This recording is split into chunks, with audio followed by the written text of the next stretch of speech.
listeners to the BizPlan podcast, where business meets bold ideas and heart meets hustle. I'm your host, Sana, and today we're diving into the intersection of digital marketing, leads, sales, and AI, and then scaling your business online. Now, if you ever think like this, that how can I cut through all that competition, that clutter, that noise, and actually valuably grow my business online in today's competitive digital landscape, then listeners, you are in here for a treat. And joining me is Roberto Martinez. He's an advocate for business owners navigating this new digital frontier. And Roberto has worked with giants like Google, Amazon, TikTok, and Meta, scaling businesses to seven-figure growth. And exciting numbers ahead. He has led over 500 marketing workshops, heads Braven Agency and SMRT, yes, and even he has helped launch LA Optimized to get small and medium businesses online during the pandemic.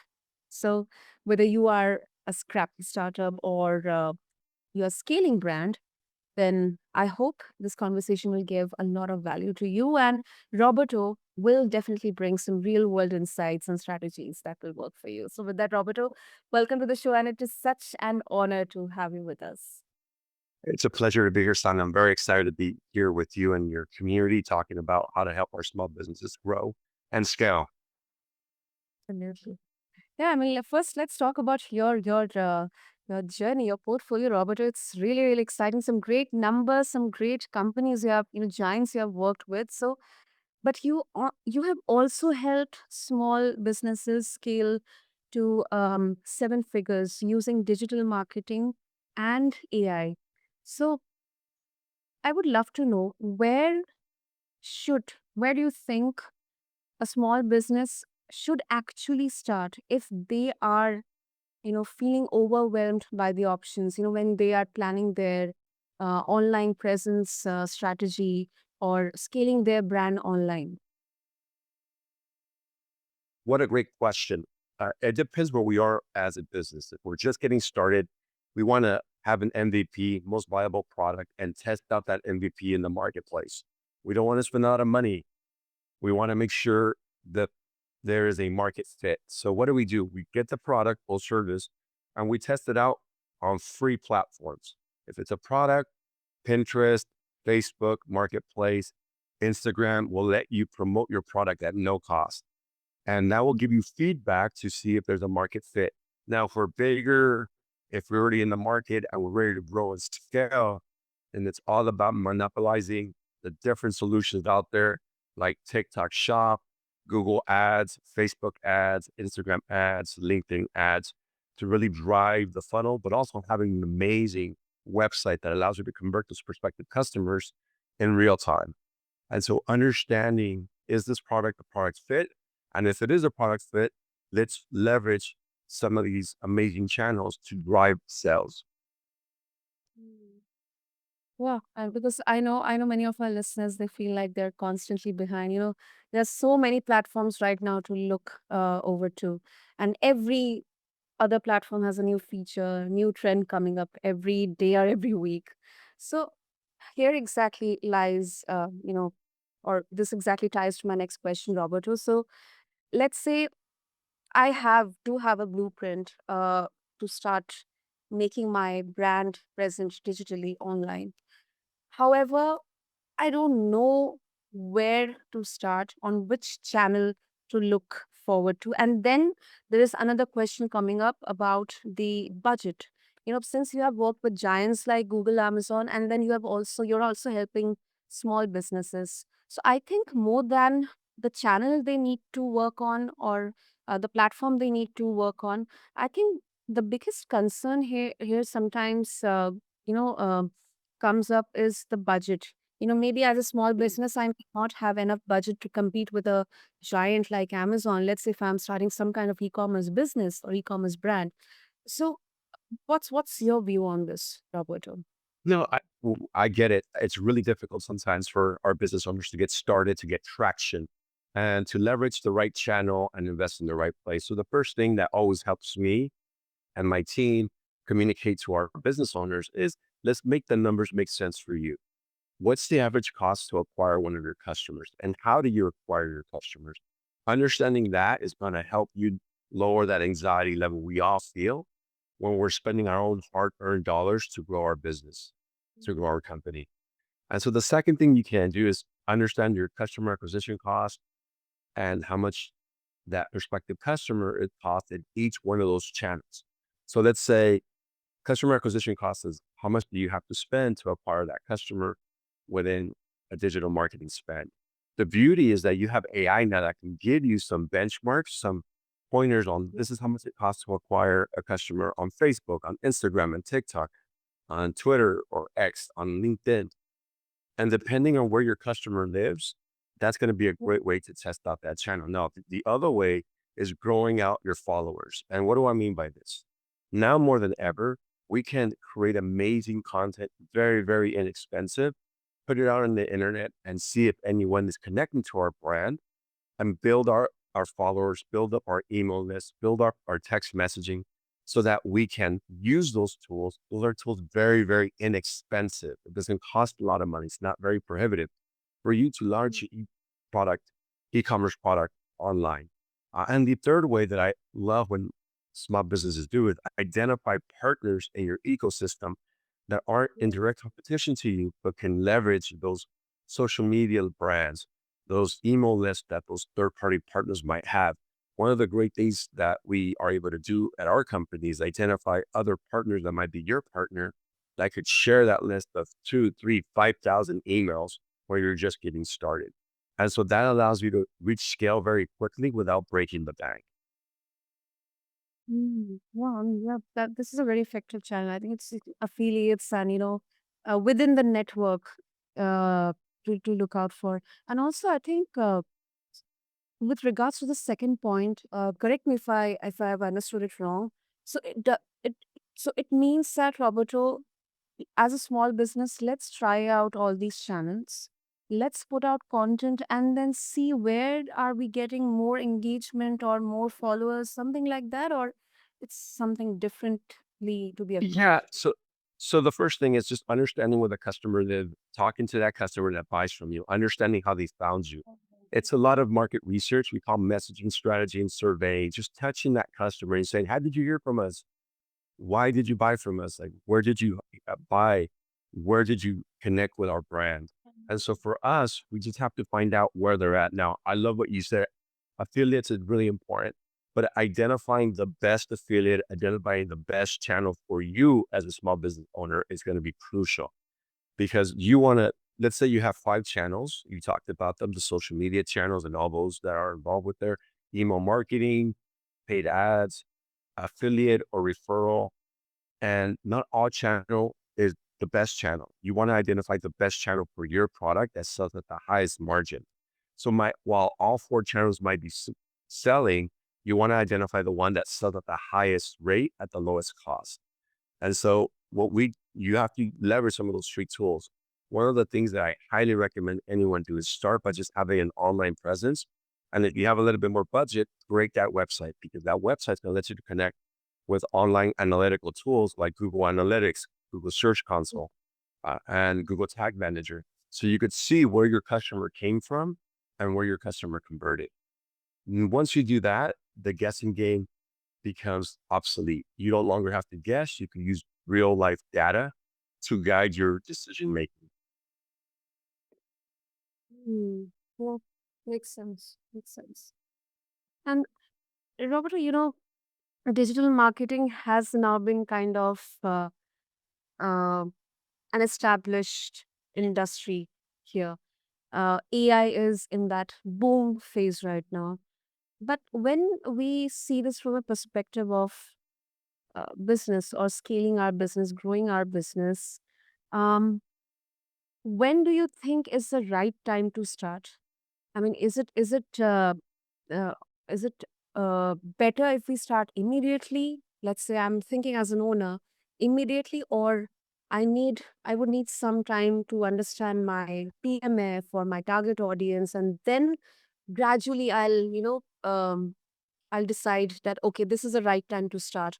And then secondly, um, in terms of, often in terms of putting out content on creating that brand presence, we often talk about that you should put quality content out there which will resonate or connect with your target audience.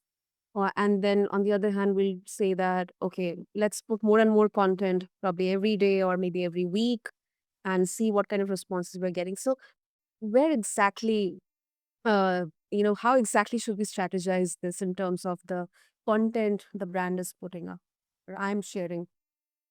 Donna, that's a great question. I think it really starts with your why. I think any entrepreneur knows that, yes, we want to make money, we want to take care of our family, but why are we doing this? And most entrepreneurs, if you ask them, money is secondary to purpose. Like, this product needs to be in the marketplace. I want to change the way people use a certain product, and I want to make their life easier. Most Mhm. entrepreneurs don't really think about it from a point of reference of, I just want to become a billionaire, zillionaire. It comes from, I see a need in the market and I want to fulfill that need. And so once you have your why and understand why you're spending 15, 16 hours a day working on your brand, developing out your brand messaging, then it's all about finding that niche. And when it comes to content, the customer will tell you what they like and what they don't like. So I don't necessarily believe that you have to stop marketing across multiple channels. I think you have to really start with your why, understand why your business exists, create your positioning statement, your brand value, create your mission statement, and have those guide you onto the direction where your prospective customer is. And then once you have those are like your lighthouse that's going to direct you to where you should be going. And they're going to guide you in how you message that strategy. Now, obviously, you understand why you exist. You developed your messaging strategy, your positioning statement, your why. Mhm. Now it's time to communicate that to the audience and see if it resonates. See if that audience says, yes, that message resonates with me. That type of brand resonates with me and what they're trying to sell. I want to buy, or no, that doesn't really resonate with me. So creating the content and then testing it out in the marketplace is going to be crucial. So there's no such thing as too much content. It's understanding the value of the content of your end user. So really trying to get into the shoes, and this is where design thinking is such a great tool. Getting into the shoes of your customer and feeling their journey, feeling their pain, and identifying the why they would want to buy from you is going to help you with the content. And so once you feel that pain, then you can create content around that pain and how your solution, your product and or service is going to make that pain go away in a day, in a week, in a moment. And so, and you could use, you could create lead funnels, you could create lead magnets that allows you to inform them with information of how your product or your solution, or more importantly, your Mm. expertise in the space is going to make their life a lot easier. So that's what you're seeing right now in the content marketing space. They're identifying a Yeah. pain point and they're providing a huge amount of content on how they're going to make your life easier if you listen to them. And so there's no such thing as too much content. The content is there to see if your message is resonating with the end user.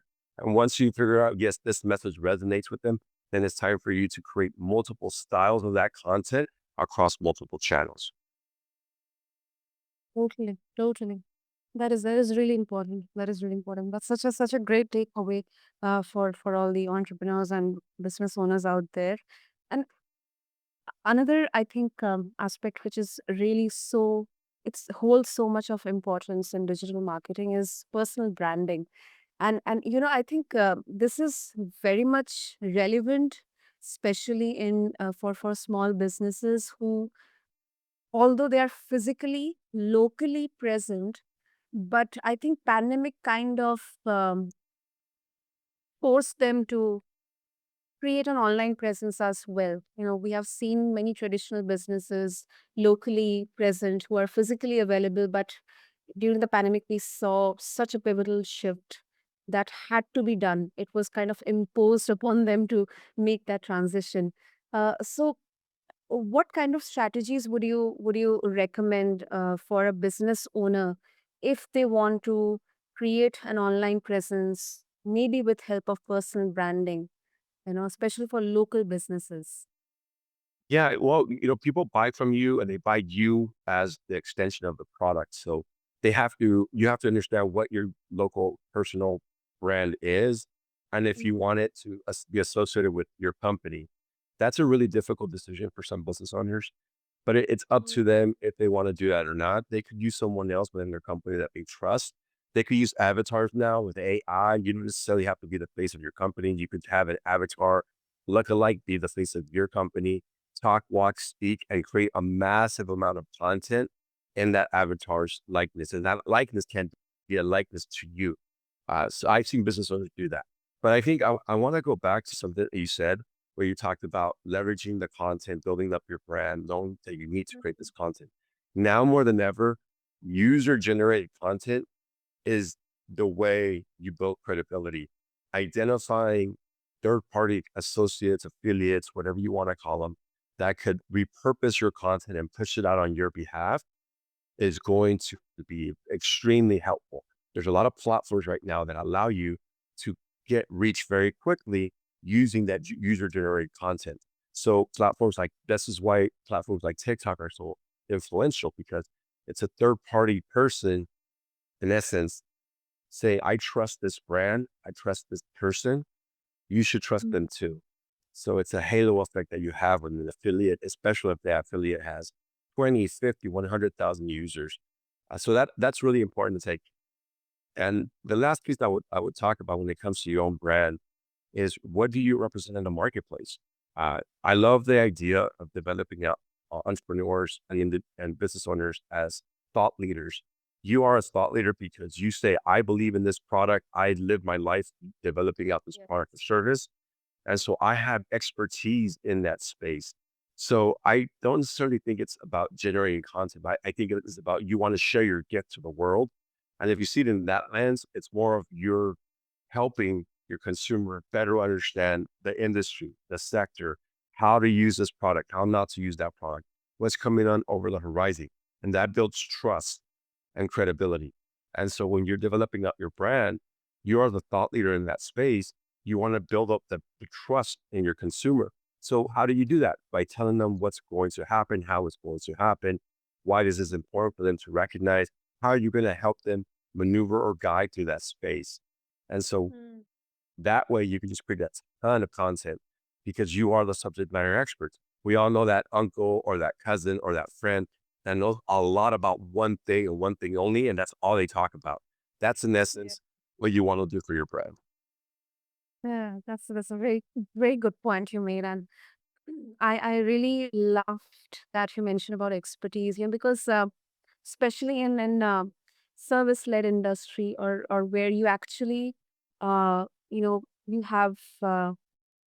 you have worked hard, you have created a product or a service with your expertise, and you want to share that gift with others out there. I think um, I, I would say that the customers who are coming to you, who are connecting with you, they'll see the value in your expertise. They'll see the value that you're offering, and that may not be immediately like hitting the numbers, but definitely you will get some top quality, customers there, like your brand advocates. So that's a really good point. Mhm. Yeah, and you said one key word, value. You're consistently providing value to your customer base, to your follower base, to your network, and you're giving them value, value, value. You're not always asking them for something in return. A lot of Yeah. startups and a lot of entrepreneurs start by always having an ask, always having that call to action. And I'm of the mind that you create a lot of value in your content. And then later on, when you run the ads and when you run retargeting, you could ask for the favor or the call to action there. What we believe in is just provide as much value to the customer, to the followers, to the network that you created. And then later on, you'll do the CTAs, the cost to action because they want to trust you. And it's still worse when you're over here, you're talking about how amazing you're going to make their lives, how you're going to lower their pain point. And at the very end, you're like, follow me now and buy my product. That doesn't sound genuine to me. So we really recommend build up your followers later on when they give you their email, when they give you their phone number, then you ask them, hey, if you like that podcast or if you like that brochure or that how to do list, follow us now and download our product. But you don't do it in the moment that you're building that trust. Mm, that's true. Great. And so, Robert, talking about you, you have led 500 plus workshops. I mean, that's quite a big number. So, I'm really interested to know what's one piece. I think one is really it does injustice. I think what's some valuable pieces of advice you would like to share, and you find yourself repeating over and over to businesses when it comes to lead generation and sales online. Yeah, well, the work that I do with these tech companies is I provide technical assistance training and workshops for them to better understand how to use those solutions, how to grow their sales. And so the one thing that I always remember when I talk to them and I always walk away from is you have to stay focused on the value that you're giving to the end user. Sometimes we get caught up in the features of our products. Like this does X, this does Y, we lower up, and that's great, but really hone in on the why. Like you are working with, and it has to be emotional. It has to be people buy based on emotion. They'll justify their reason later with logic, but they have to feel the reason why. So a lot of entrepreneurs spend a lot of time on the features, like, oh, this does, five different things at 10 different ways.